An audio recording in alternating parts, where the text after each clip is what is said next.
Power of Concentration by Theron Q.Dumont. Lesson 7. The Concentrated Mental Demand. The mental demand is the potent force in achievement. The attitude of the mind affects the expression of the face, determines action, changes our physical condition, and regulates our lives. I will not here attempt to explain the silent force that achieves results. You want to develop your mental power so you can effect the thing sought, and that is what I want to teach you. There is wonderful power and possibility in the concentrated mental demand. This, like all other forces, is controlled by laws. It can, like other forces, be wonderfully increased by consecutive, systematized effort. The mental demand must be directed by every power of the mind, and every possible element should be used to make the demand materialize. You can so intently desire a thing that you can exclude all distracting thoughts. When you practice this singleness of concentration until you attain the end sought, you have developed a will capable of accomplishing whatever you wish.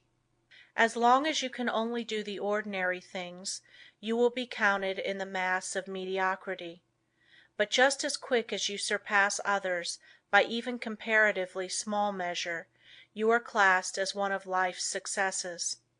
So if you wish to emerge into prominence, you must accomplish something more than the ordinary man or woman. It is easy to do this if you will but concentrate on what you desire, and put forth your best effort. It is not the runner with the longest legs or the strongest muscles that wins the race, but the one that can put forth the greatest desire force. You can best understand this by thinking of an engine. The engine starts up slowly, the engineer gradually extending the throttle to the top notch. It is then keyed up to its maximum speed. The same is true of two runners. They start off together and gradually they increase their desire to go faster. The one that has the greatest intensity of desire will win. He may outdistance the other by only a fraction of an inch, yet he gets the laurels. The men that are looked upon as the world's successes have not always been men of great physical power, nor at the start did they seem very well adapted to the conditions which encompassed them.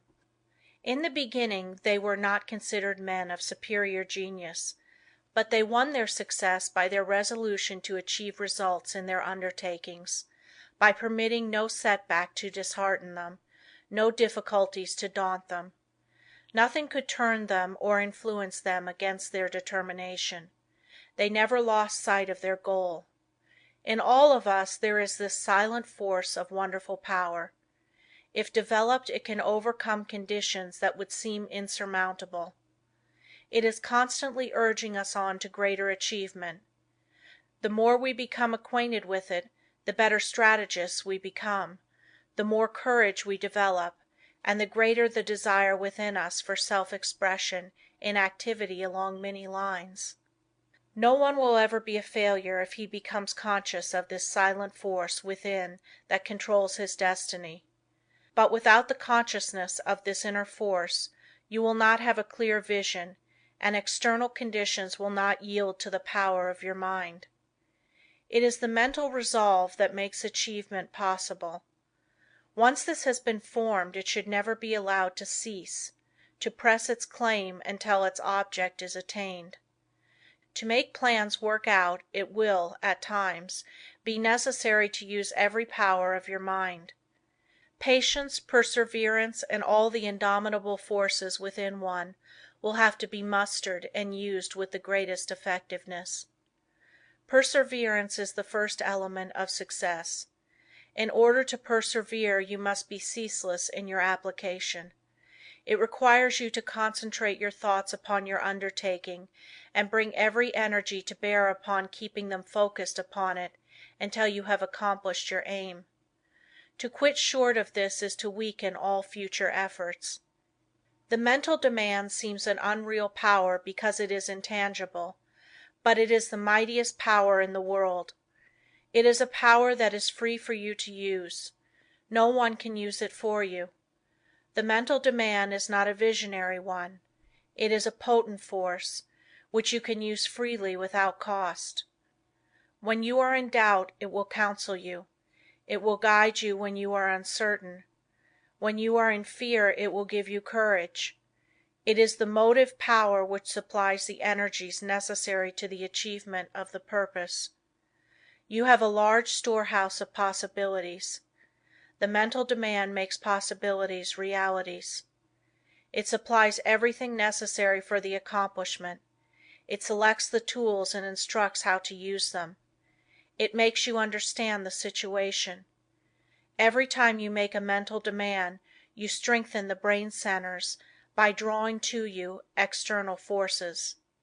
Few realize the power of a mental demand. It is possible to make your demand so strong that you can impart what you have to say to another without speaking to him. Have you ever, after planning to discuss a certain matter with a friend, had the experience of having him broach the subject before you had a chance to speak of it? Have you ever, in a letter, made a suggestion to a friend that he carried out before your letter reached him? Have you ever wanted to speak to a person who, just then walked in or telephoned? I have had many such responses to thought, and you and your friends have doubtless experienced them too. These two things are neither coincidences nor accidents, but are the results of mental demand launched by strong concentration. The person that never wants anything gets little. To demand resolutely is the first step toward getting what you want. The power of the mental demand seems absolute, the supply illimitable.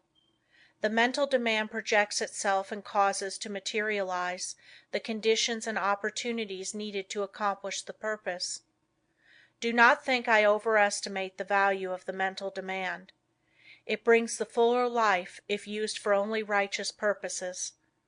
Once the mental demand is made, however, never let it falter. If you do, the current that connects you with your desire is broken. Take all the necessary time to build a firm foundation, so that there need not be even an element of doubt to creep in. Just the moment you entertain doubt you lose some of the demand force, and force once lost is hard to regain. So whenever you make a mental demand, hold steadfastly to it until your need is supplied. I want to repeat again that power of mental demand is not a visionary one. It is concentrated power only, and can be used by you. It is not supernatural power, but requires a development of the brain centers. The outcome is sure when it is given with a strong, resolute determination. No person will advance to any great extent unless he recognizes this force within him. If you have not become aware of it, you have not made very much of a success of your life. It is this something that distinguishes that man from other men. It is this subtle power that develops strong personality. If you want a great deal, you must demand a great deal. Once you make your demand, anticipate its fulfillment. It depends upon us. We are rewarded according to our efforts. The power of mental demand can bring us what we want. We become what we determine to be. We control our destiny. Get the right mental attitude, then in accordance with your ability, you can gain success.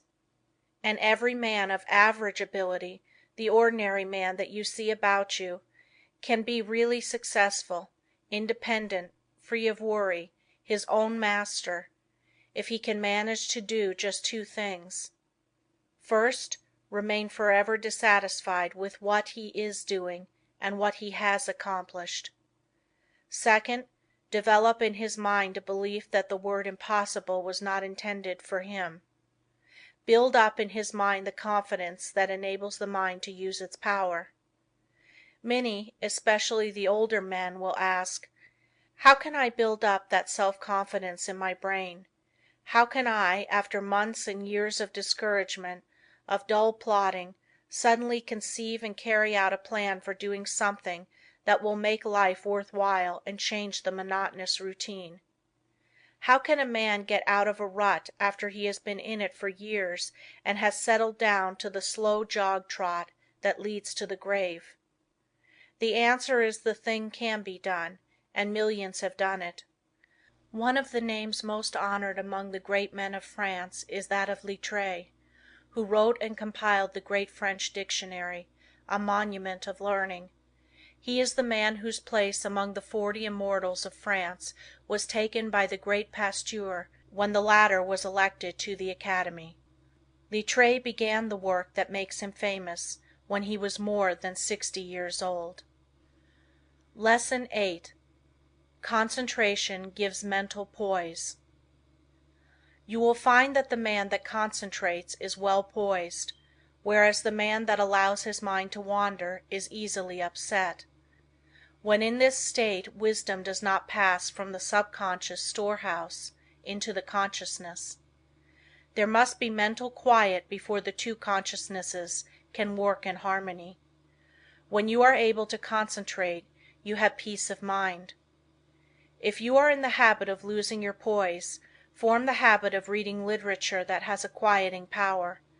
Just the second you feel your poise slipping, say, "Peace," and then hold this thought in mind, and you will never lose your self-control.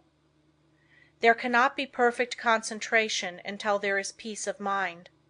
So keep thinking peace, acting peace, until you are at peace with all the world. For when once you have reached this state, there will be no trouble to concentrate on anything you wish. When you have peace of mind, you are not timid or anxious or fearful or rigid, and you will not allow any disturbing thought to influence you. You cast aside all fears and think of yourself as a spark of the Divine Being, as a manifestation of the one universal principle that fills all space and time. Think of yourself thus as a child of the Infinite, possessing infinite possibilities. Write on a piece of paper, "I have the power to do and to be whatever I wish to do and be." Keep this mentally before you, and you will find the thought will be of great help to you. The mistake of concentrating on your business while away. In order to be successful today, you must concentrate, but don't become a slave to concentration, and carry your business cares home. Just as sure as you do, you will be burning the life forces at both ends, and the fire will go out much sooner than was intended. Many men become so absorbed in their business that when they go to church they do not hear the preacher because their minds are on their business. If they go to the theater they do not enjoy it because their business is on their minds. When they go to bed they think about business instead of sleep, and wonder why they don't sleep. This is the wrong kind of concentration and is dangerous. It is involuntary. When you are unable to get anything out of your mind it becomes unwholesome, as any thought held continuously causes weariness of the flesh. It is a big mistake to let a thought rule you instead of ruling it. He who does not rule himself is not a success. If you cannot control your concentration, your health will suffer. So never become so absorbed with anything that you cannot lay it aside and take up another. This is self-control. Concentration is paying attention to a chosen thought. Everything that passes before the eye makes an impression on the subconscious mind, but unless you pay attention to some certain thing you will not remember what you saw. For instance, if you walk down a busy street without seeing anything that attracted your particular attention, you could not recall anything you saw. So you see only what attracts your attention. If you work, you only see and remember what you think about. When you concentrate on something, it absorbs your whole thought. Self-study valuable. Everyone has some habits that can be overcome by concentration. We will say, for instance, you are in the habit of complaining or finding fault with yourself or others, or imagining that you do not possess the ability of others, or feeling that you are not as good as someone else, or that you cannot rely on yourself, or harboring any similar thoughts or thoughts of weakness. These should be cast aside and instead thoughts of strength should be put in their place. Just remember every time you think of yourself as being weak, in some way you are making yourself so by thinking you are. Our mental conditions make us what we are. Just watch yourself and see how much time you waste in worrying, fretting and complaining. The more of it you do, the worse off you are. Just the minute you are aware of thinking a negative thought, immediately change to a positive one. If you start to think of failure, change to thinking of success. You have the germ of success within you. Care for it the same as the setting hen broods over the eggs, and you can make it a reality. You can make those that you come in contact with feel as you do, because you radiate vibrations of the way you feel, and your vibrations are felt by others. When you concentrate on a certain thing, you turn all the rays of your vibrations on this. Thought is the directing power of all life's vibrations. If a person should enter a room with a lot of people and feel as if he were a person of no consequence, no one would know he was there unless they saw him, and even if they did, they would not remember seeing him, because they were not attracted towards him. But let him enter the room feeling he was magnetic and concentrating on this thought, others would feel his vibration. So remember the way you feel, you can make others feel. This is the law. Make yourself a concentrated dynamo from which your thoughts vibrate to others. Then you are a power in the world. Cultivate the art of feeling, for as I said before, you can only make others feel what you feel. If you will study all of the great characters of history, you will find that they were enthusiastic. First they were enthusiastic themselves, and then they could arouse others' enthusiasm. It is latent in everyone. It is a wonderful force when once aroused. All public men to be a success have to possess it. Cultivate it by concentration. Set aside some hour of the day wherein to hold rapt converse with the soul. Meditate with sincere desire and contrite heart, and you will be able to accomplish that which you have meditated on. This is the keynote of success. Think, speak and act just as you wish to be, and you will be that which you wish to be. You are just what you think you are, and not what you may appear to be. You may fool others, but not yourself. You may control your life and actions just as you can control your hands. If you want to raise your hand, you must first think of raising it. If you want to control your life, you must first control your thinking. Easy to do, is it not? Yes, it is, if you will but concentrate on what you think about. For he only can that says he will. How can we secure concentration? To this question the first and last answer must be, by interest and strong motive. The stronger the motive, the greater the concentration. Eustace Miller, M.D. The successful lives are the concentrated lives. The utterly helpless multitude that sooner or later have to be cared for by charity are those that were never able to concentrate, and who have become the victims of negative ideas. Train yourself so you will be able to concentrate your thought, and develop your brain power, and increase your mental energy, or you can be a slacker, a drifter, a quitter, or a sleeper.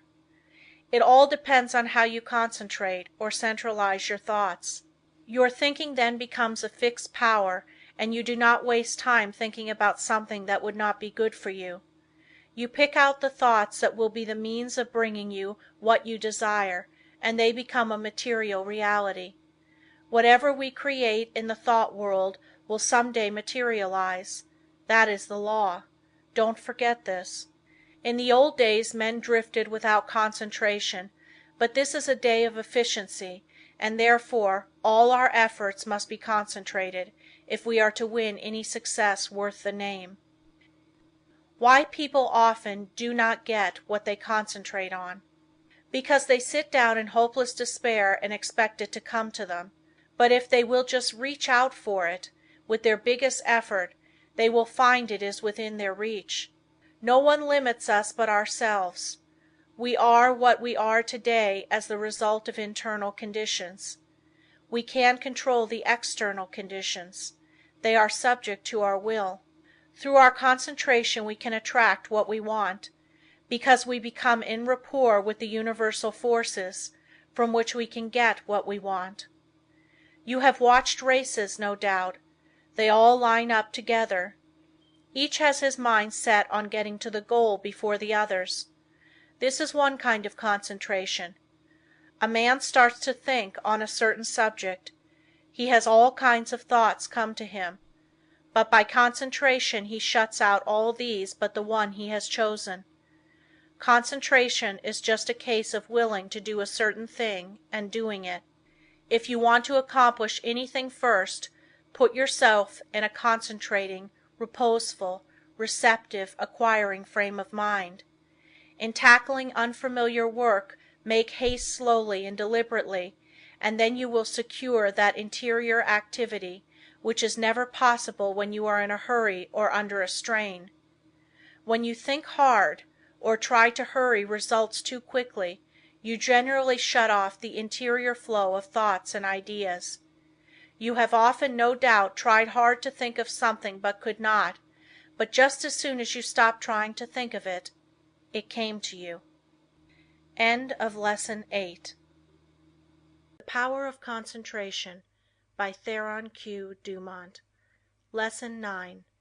Concentration can overcome bad habits. Habits make or break us to a far greater extent than we like to admit. Habit is both a powerful enemy and wonderful ally of concentration. You must learn to overcome habits which are injurious to concentration, and to cultivate those which increase it. The large majority of people are controlled by their habits, and are buffeted around by them like waves of the ocean tossing a piece of wood. They do things in a certain way because of the power of habit. They seldom ever think of concentrating on why they do them this way or that, or study to see if they could do them in a better way. Now my object in this chapter is to get you to concentrate on your habits, so you can find out which are good and which are bad for you. You will find that by making a few needed changes you can make even those that are not good for you of service. The good habits you can make much better. The first thing I want you to realize is that all habits are governed consciously or unconsciously by the will. Most of us are forming new habits all the time. Very often, if you repeat something several times in the same way, you will have formed the habit of doing it that way. But the oftener you repeat it, the stronger that habit grows, and the more deeply it becomes embedded in your nature. After a habit has been in force for a long time, it becomes almost a part of you, and is therefore hard to overcome. But you can still break any habit by strong concentration on its opposite. All our life, so far as it has definite form, is but a mass of habits, practical, emotional, and intellectual, systematically organized, for our weal or woe, and bearing us irresistibly toward our destiny, whatever the latter may be. We are creatures of habits, imitators and copiers of our past selves. We are liable to be bent or curved as we can bend a piece of paper, and each fold leaves a crease, which makes it easier to make the fold there the next time. The intellect and will are spiritual functions, still they are immersed in matter, and to every moment of theirs corresponds a movement in the brain, that is, in their material correlative. This is why habits of thought and habits of willing can be formed. All physical impressions are the carrying out of the actions of the will and intellect. Our nervous systems are what they are today because of the way they have been exercised. As we grow older, most of us become more and more like automatic machines. The habits we have formed increase in strength. We work in our old characteristic way. Your associates learn to expect you to do things in a certain way. So you see that your habits make a great difference in your life, and as it is just about as easy to form good habits as it is bad, you should form only the former. No one but yourself is responsible for your habits. You are free to form the habits that you should, and if everyone could realize the importance of forming the right kind of habits, what a different world this would be. how much happier everyone would be. Then all instead of the few might win success. Habits are formed more quickly when we are young, but if we have already passed the youthful plastic period, the time to start to control our habits is right now, as we will never be any younger. You will find the following maxims worth remembering. First maxim: we must make our nervous system our ally instead of our enemy. Second maxim: in the acquisition of a new habit, as in the leaving off of an old one, we must take care to launch ourselves with as strong and decided an initiative as possible. The man that is in the habit of doing the right thing from boyhood has only good motives, so it is very important for you that you concentrate assiduously on the habits that reinforce good motives. Surround yourself with every aid you can. Don't play with fire by forming bad habits. Make a new beginning today. Study why you have been doing certain things. If they are not for your good, shun them henceforth. Don't give in to a single temptation, for every time you do, you strengthen the chain of bad habits. Every time you keep a resolution, you break the chain that enslaves you. Third maxim: never allow an exception to occur till the new habit is securely rooted in your life.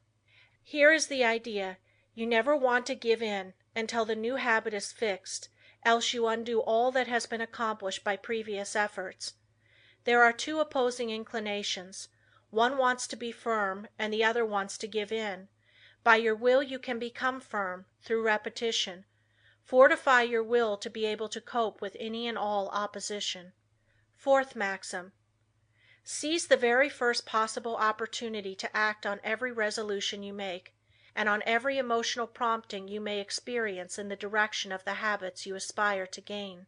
To make a resolve and not to keep it is of little value, so by all means keep every resolution you make, for you not only profit by the resolution, but it furnishes you with an exercise that causes the brain cells and physiological correlatives to form the habit of adjusting themselves to carry out resolutions. A tendency to act becomes efficiently ingrained in us in proportion to the uninterrupted frequency with which the actions actually occur, and the brain grows to their use. When a resolve or a fine glow of feeling is allowed to evaporate without bearing fruit, it is worse than a chance lost. If you keep your resolutions, you form a most valuable habit. If you break them, you form a most dangerous one. So concentrate on keeping them, whether important or unimportant, and remember it is just as important for this purpose to keep the unimportant, for by so doing you are forming a habit. Fifth maxim: keep the faculty of effort alive in you by a little gratuitous exercise every day. The more we exercise the will, the better we can control our habits. Every few days do something for no other reason than its difficulty, so that when the hour of dire need draws nigh, it may find you not unnerved or untrained to stand the test. Asceticism of this sort is like the insurance which a man pays on his house and goods. The tax does him no good at the time, and possibly may never bring him a return, but if the fire does come, his having paid it will be his salvation from ruin. So with the man who has daily insured himself to habits of concentrated attention, energetic volation, and self-denial in unnecessary things.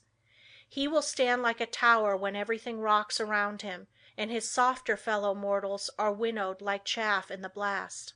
The young should be made to concentrate on their habits, and be made to realize that if they don't, they become walking bundles of injurious habits. Youth is the plastic state, and should be utilized in laying the foundation for a glorious future. The great value of habit for good and evil cannot be overestimated. Habit is the deepest law of human nature. No man is stronger than his habits, because his habits either build up his strength or decrease it. Why we are creatures of habits. Habits have often been called a labor-saving invention, because when they are formed they require less of both mental and material strength. The more deeply the habit becomes ingrained, the more automatic it becomes. Therefore, habit is an economizing tendency of our nature, for if it were not for habit we should have to be more watchful. We walk across a crowded street. The habit of stopping and looking prevents us from being hurt. The right kind of habits keep us from making mistakes and mishaps.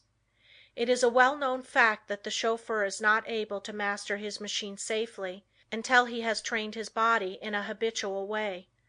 When an emergency comes he instantly knows what to do. Where safety depends on quickness, the operator must work automatically. Habits mean less risk, less fatigue, and greater accuracy. You do not want to become a slave to habits of a trivial nature. For instance, Wagner required a certain costume before he could compose corresponding parts of his operas. Schiller could never write with ease unless there were rotten apples in the drawer of his desk, from which he could now and then obtain an odor which seemed to him sweet. Gladstone had different desks for his different activities, so that when he worked on Homer he never sat among habitual accompaniments of his legislative labors. In order to overcome undesirable habits, two things are necessary. You must have trained your will to do what you want it to do, and the stronger the will, the easier it will be to break a habit.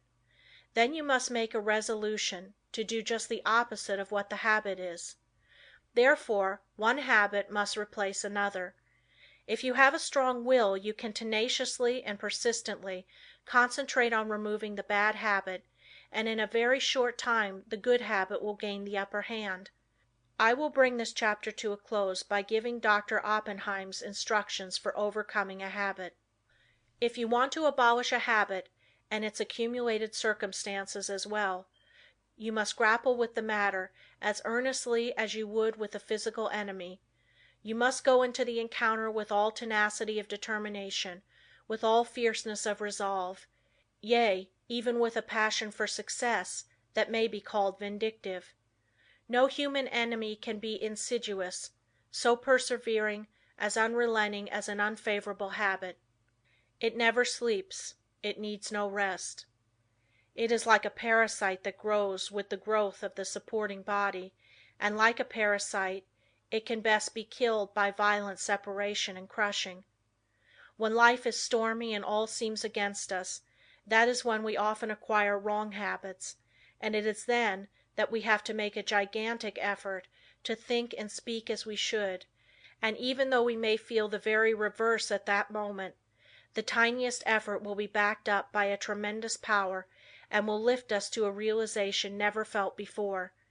It is not in the easy, contented moments of our life that we make our greatest progress, for then it requires no special effort to keep in tune. But it is when we are in the midst of trials and misfortunes, when we think we are sinking, being overwhelmed, then it is important for us to realize that we are linked to a great power, and if we live as we should, there is nothing that can occur in life which could permanently injure us, nothing can happen that should disturb us. So always remember you have within you unlimited power, ready to manifest itself in the form which fills our need at the moment. If when we have something difficult to solve we would be silent like the child, we can get the inspiration when it comes. We will know how to act. We will find there is no need to hurry or disturb ourselves. That it is always wiser to wait for guidance from within than to act on impulse from without. Lesson 10. Business Results Through Concentration. A successful business is not usually the result of chance. Neither is a failure the result of luck. Most failures could be determined in advance if the founders had been studied. It is not always possible to start a money-making business at the start. Usually a number of changes have to be made. Plans do not work out as their creators thought they would. They may have to be changed a little, broadened it may be, here and there, and as you broaden your business, you broaden your power to achieve. You gain an intense and sustained desire to make your business a success. When you start a business, you may have but a vague notion of the way you will conduct it. You must fill in the details as you go along. You must concentrate on these details. As you straighten out one after another, others will require attention. In this way you cover the field of the first endeavor and new opportunities open up for you. When you realize one desire, another comes. But if you do not fulfill the first desire, you will not the second. The person that does not carry his desires into action is only a dreamer. Desire is a great creative force, if it is pure, intense and sustained.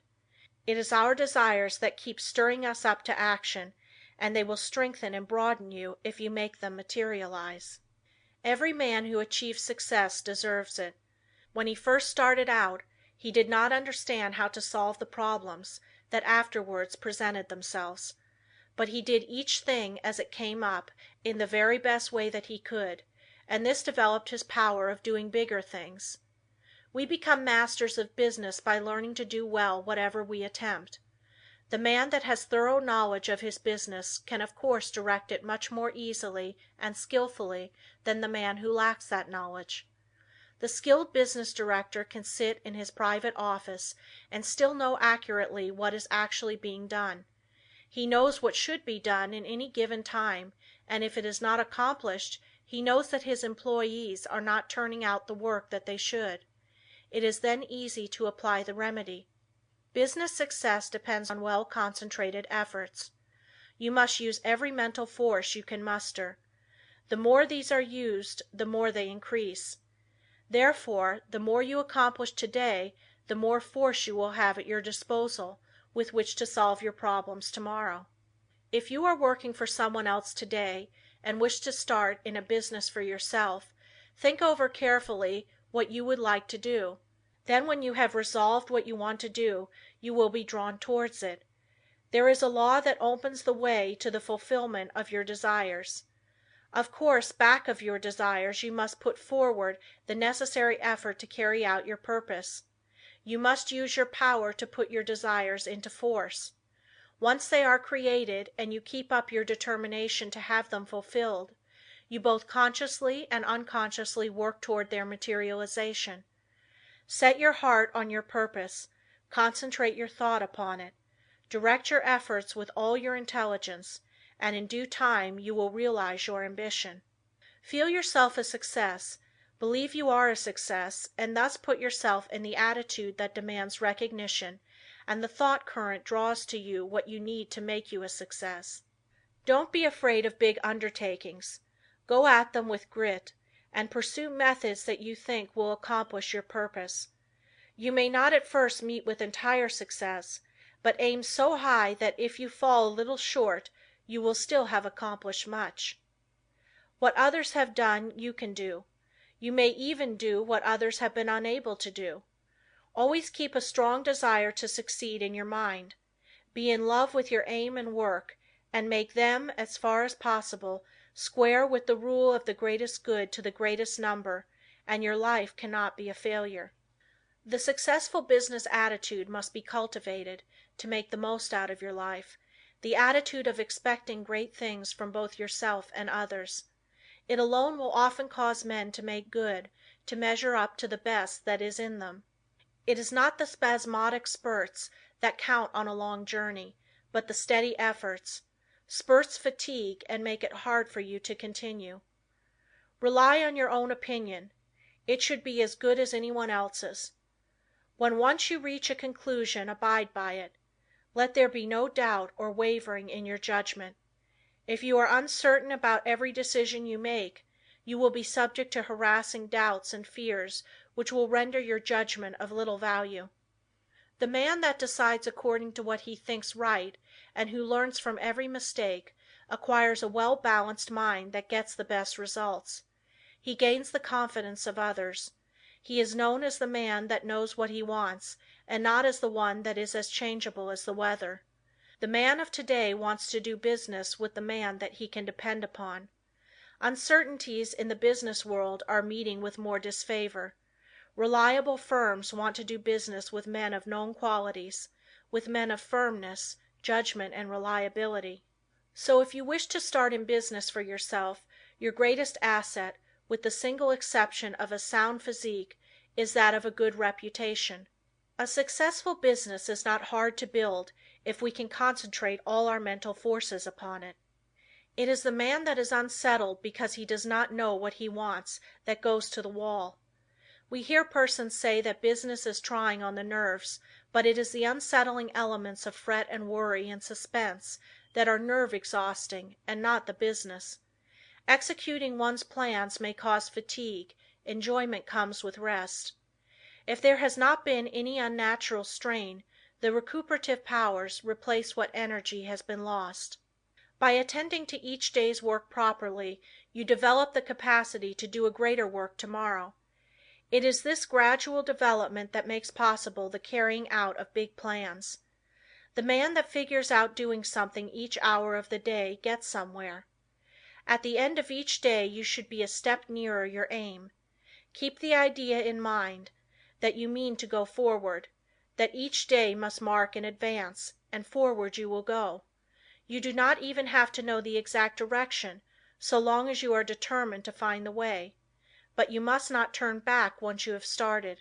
Even the brilliant men's conceptions of the possibilities of their mental forces are so limited and below their real worth that they are far more likely to belittle their possibilities than they are to exaggerate them. You don't want to think that an aim is impossible because it has never been realized in the past. Every day someone is doing something that was never done before. We are pushing ahead faster. Formerly it took decades to build up a big business, but today it is only but a matter of years, sometimes of months. Plan each day's activities carefully and you can reach any height you aim at. If each thing you do is done with concise and concentrated thought, you will be able to turn out an excellent quality and a large quantity of work. Plan to do so much work during the day and you will be astonished to see how much more you will do than on other days when you had not decided on any certain amount. I have demonstrated that the average business working force could do the same amount of work in 6 hours that they now do in 8, without using up any more energy. Never start to accomplish anything in an indecisive, indefinite, uncertain way. Tackle everything with a positiveness and an earnestness that will concentrate your mind and attract the very best associated thoughts. You will in a short time find that you will have extra time for planning bigger things. The natural leader always draws to himself, by the law of mental attraction, ideas in his chosen subject that have never been conceived by others. This is of the greatest importance and help. If you are properly trained, you benefit much by others' thoughts, and providing you generate from within yourself something of value, they will benefit from yours. We are heirs of all the ages, but we must know how to use our inheritance. The confident, pushing, hopeful, determined man influences all with whom he associates, and inspires the same qualities in them. You feel that his is a safe example to follow, and he rouses the same force within you that is pushing him onward and upward. One seldom makes a success of anything that he goes at in a listless, spiritless way. To build up a business you must see it expanding in your mind before it actually takes tangible shape. Every great task that has ever been accomplished has first been merely a vision in the mind of its creator. Detail after detail has had to be worked out in his mind from his first faint idea of the enterprise. Finally a clear idea was formed and then the accomplishment, which was only the material result of the mental concept, followed. The up-to-date business man is not content to build only for the present, but is planning ahead. If he does not he will fall behind his competitor who is. What we are actually doing today was carefully thought out and planned by others in the past. All progressive businesses are conducted this way. That is why the young business man of today is likely to accomplish more in a few years than his father did in all his life. There is no reason why your work or business should fag you out. When it does there is something wrong. You are attracting forces and influence that you should not, because you are not in harmony with what you are doing. There is nothing so tiring as to try to do the work for which we are unfitted, both by temperament and training. Each one should be engaged in a business that he loves. He should be furthering movements with which he is in sympathy. He will then only do his best work, and take intense pleasure in his business. In this way, while constantly growing and developing his powers, he is at the same time rendering through his work genuine and devoted service to humanity. Business success is not the result of chance, but of scientific ideas and plans carried out by an aggressive and progressive management. Use your mental forces so that they will grow and develop. Remember that everything you do is the result of mental action, therefore you can completely control your every action. Nothing is impossible for you. Don't be afraid to tackle a difficult proposition. Your success will depend upon the use you make of your mind. This is capable of wonderful development.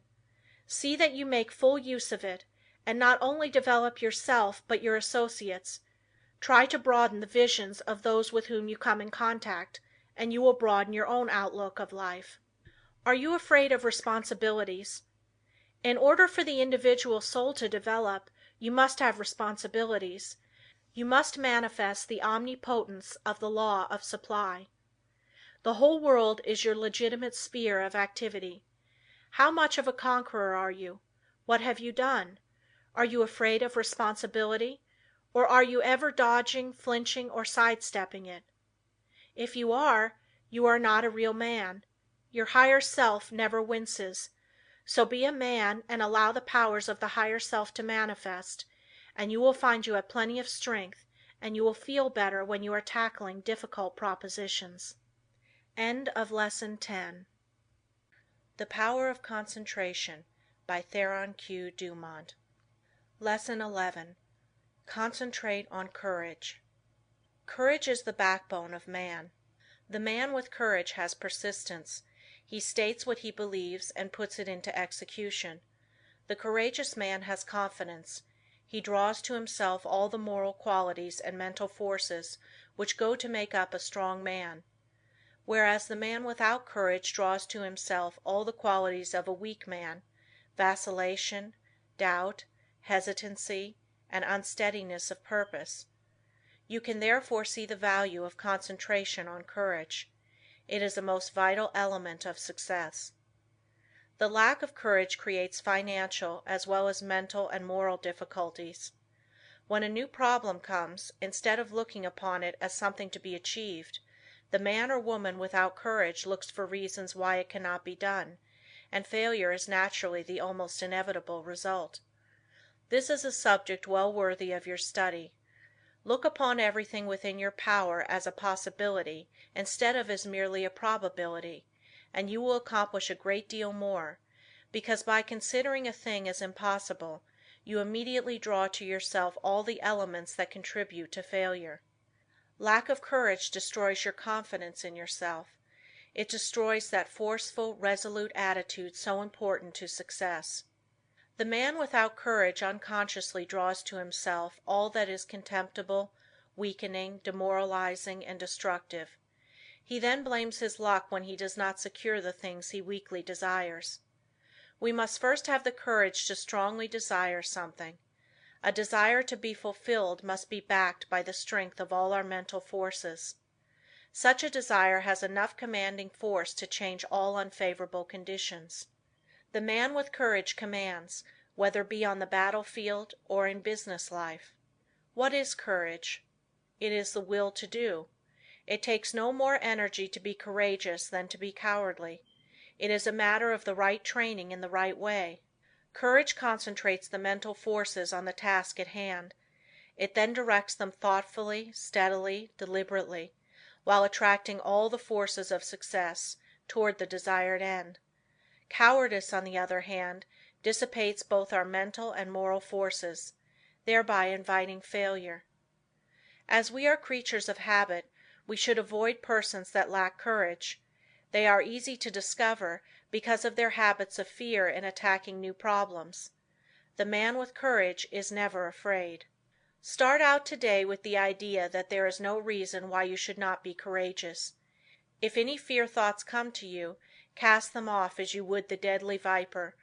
Form the habit of never thinking of anything unfavorable to yourself or anyone else. In dealing with difficulties, new or old, hold ever the thought, I am courageous. Whenever a doubt crosses the threshold of your mind, banish it. Remember, you as a master of your mind control its every thought, and here is a good one to often affirm. I have courage because I desire it, because I need it, because I use it and because I refuse to become such a weakling as a cowardice produces. There is no justification for the loss of courage. The evils by which you will almost certainly be overwhelmed without it are far greater than those which courage will help you to meet and overcome. Right then must be the moralist who says that the only thing to fear is fear. Never let another's opinion affect you. He cannot tell you what you are able to do.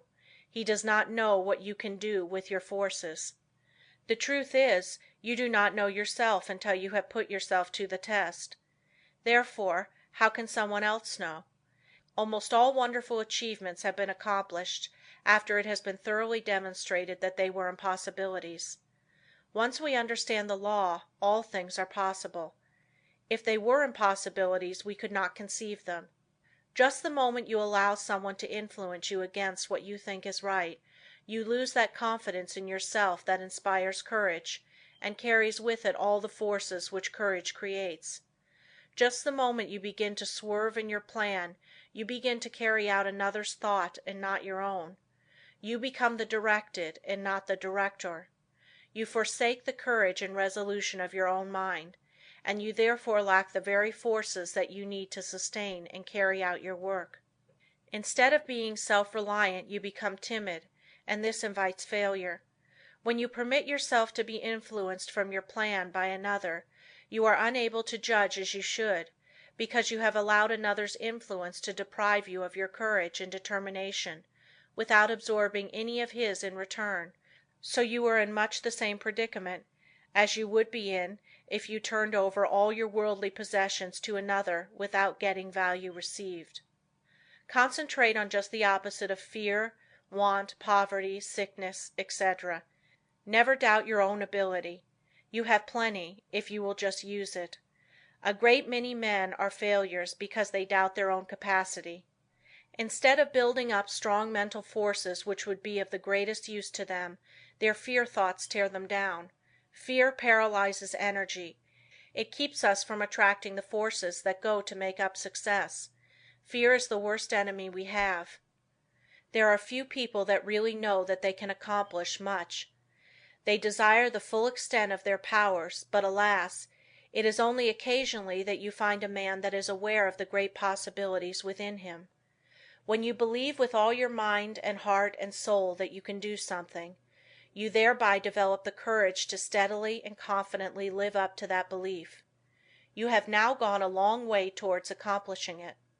The chances are that there will be obstacles, big and little, in your way, but resolute courage will overcome them and nothing else will. Strong courage eliminates the injurious and opposing forces by summoning their masters, the yet stronger forces that will serve you. Courage is yours for the asking. All you have to do is to believe in it, claim it, and use it. To succeed in business, believe that it will be successful, assert that it is successful, and work like a beaver to make it so. Difficulties soon melt away before the courageous. One man of courage can fire with his spirit a whole army of men, whether it be military or industrial, because courage, like cowardice, is contagious.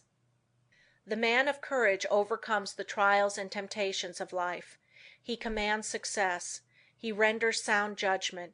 He develops personal influence and a forceful character, and often becomes the mentor of the community which he serves. How to overcome depression and melancholia. Both of the former are harmful and make you unhappy. These are states that can be quickly overcome through concentrating more closely on the higher self, for when you do you cut off the connection with the harmful force currents. You can also drive away moods by simply choosing and fully concentrating on an agreeable subject. Through will power and thought control we can accomplish anything we want to do. There is wonderful inherent power within us all, and there is never any sufficient cause for fear except ignorance. Every evil is but the product of ignorance, and every one that possesses the power to think has the power to overcome ignorance and evil. The pain that we suffer from doing evil are but the lessons of experience, and the object of the pain is to make us realize our ignorance. When we become depressed it is evidence that our thought faculties are combining improperly and thereby attracting the wrong force currents. All that is necessary to do is to exercise the will and concentrate upon happy subjects. I will only think of subjects worthy of my higher self and its powers. Lesson 12. Concentrate on wealth. It was never intended that man should be poor. When wealth is obtained under the proper conditions it broadens the life. Everything has its value. Everything has a good use and a bad use. The forces of mind, like wealth, can be directed either for good or evil. A little rest will recreate forces. Too much rest degenerates into laziness and brainless dreaming longings. If you acquire wealth unjustly from others you are misusing your forces, but if your wealth comes through the right sources you will be blessed. Through wealth we can do things to uplift ourselves and humanity. Wealth is many persons' goal. It therefore stimulates their endeavor. They long for it in order to dress and live in such a way as to attract friends. Without friends they would not be so particular of their surroundings. The fact is the more attractive we make ourselves and our surroundings, the more inspiring are their influences. It is not conducive to proper thought to be surrounded by conditions that are uncongenial and unpleasant. So the first step toward acquiring wealth is to surround yourself with helpful influences. To claim for yourself an environment of culture, place yourself in it and be molded by its influences. Most great men of all ages have been comparatively rich. They have made or inherited money. Without money they could not have accomplished what they did. The man engaged in physical drudgery is not likely to have the same high ideals as the man that can command comparative leisure. Wealth is usually the fruit of achievement. It is not, however, altogether the result of being industrious. Thousands of persons work hard who never grow wealthy. Others with much less effort acquire wealth. Seeing possibilities is another step toward acquiring wealth. A man may be as industrious as he can possibly be, but if he does not use his mental forces, he will be a laborer, to be directed by the man that uses to good advantage his mental forces. No one can become wealthy in an ordinary lifetime, by mere savings from earnings. Many scrimp and economize all their lives, but by so doing waste all their vitality and energy. For example, I know a man that used to walk to work. It took him an hour to go and an hour to return. He could have taken a car and gone in 20 minutes. He saved 10 cents a day but wasted an hour and a half. It was not a very profitable investment unless the time spent in physical exercise yielded him large returns in the way of health. The same amount of time spent in concentrated effort to overcome his unfavorable business environment might have firmly planted his feet in the path of prosperity. One of the big mistakes made by many persons of the present generation is that they associate with those who fail to call out or develop the best that is in them. When the social side of life is developed too exclusively, as it often is, and recreation or entertainment becomes the leading motive of a person's life, he acquires habits of extravagance instead of economy, habits of wasting his resources, physical, mental, moral and spiritual, instead of conserving them. He is, in consequence, lacking in proper motivation.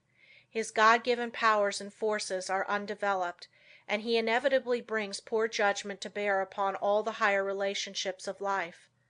While as to his financial fortunes, he is ever the leaner, often a parasite, and always, if opportunity affords, as heavy a consumer as he is a poor producer. It seems a part of the tragedy of life that these persons have to be taught such painful lessons before they can understand the forces and laws that regulate life. Few profit by the mistakes of others. They must experience them for themselves and then apply the knowledge so gained in reconstructing their lives. Any man that has ever amounted to anything has never done a great deal of detail work for long periods at any given time. He needs his time to reflect. He does not do his duties today in the same way as yesterday, but as the result of deliberate and concentrated effort, constantly tries to improve his methods. The other day I attended a lecture on prosperity. I knew the lecturer had been practically broke for 10 years. I wanted to hear what he had to say. He spoke very well. He no doubt benefited some of his hearers, but he had not profited by his own teachings. I introduced myself and asked him if he believed in his maxims. He said he did. I asked him if they made him prosperous. He said not exactly. I asked him why. He answered that he thought he was fated not to experience prosperity. In half an hour I showed that man why poverty had always been his companion.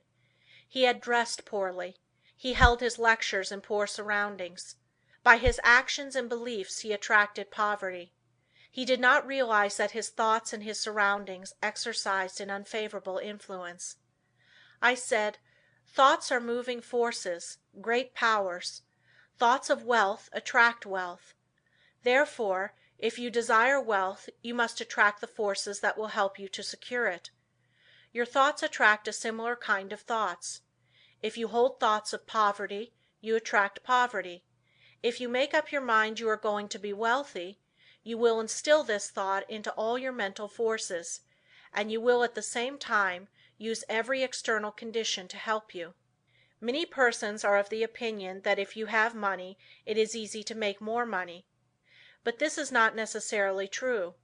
90% of the men that start in business fail. Money will not enable one to accumulate much more unless he is trained to seek and use good opportunities for its investment. If he inherits money, the chances are that he will lose it. While if he has made it, he not only knows its value, but has developed the power to use it as well as to make more if he loses it. Business success today depends on foresight, good judgment, grit, firm resolution and settled purpose. But never forget that thought is as real a force as electricity. Let your thoughts be such that you will send out as good as you receive. If you do not, you are not enriching others, and therefore deserve not to be enriched. The man that tries to get all he can from others for nothing becomes so selfish and mean that he does not even enjoy his own acquisitions. We see examples of this every day. What we take from others will in turn be taken from us. All obligations have to be met fairly and squarely. We cannot reach perfection until we discharge every obligation of our lives. We all realize this, so why not willingly give a fair exchange for all that we receive? Again I repeat that the first as well as the last step in acquiring wealth is to surround yourself with good influences, good thought, good health, good home and business environment, and successful business associates. Cultivate, by every legitimate means, the acquaintance of men of big caliber. Bring your thought vibrations in regard to business into harmony with theirs. This will make your society not only agreeable, but sought after, and when you have formed intimate friendships with clean, reputable men of wealth, entrust to them for your investment your surplus earnings, however small, until you have developed the initiative and business acumen to successfully manage your own investments. By this time you will, through such associations, have found your place in life, which if you have rightly concentrated upon and used your opportunities, will not be among men of small parts. With a competence secured, you will take pleasure in using a part of it in making the road you traveled in reaching your position easier for those who follow you. There is somewhere in every brain the energy that will get you out of that rut and put you far up on the mountain of success if you can only use the energy. You know that gasoline in the engine of an automobile doesn't move the car until the spark comes to explode the gasoline. So it is with the mind of man. We are not speaking now of men of great genius, but of average, able citizens. Each one of them has in his brain the capacity to climb over the word impossible and get into the successful country beyond. And hope, self-confidence, and the determination to do something supply the spark that makes the energy work. End of Lesson 12.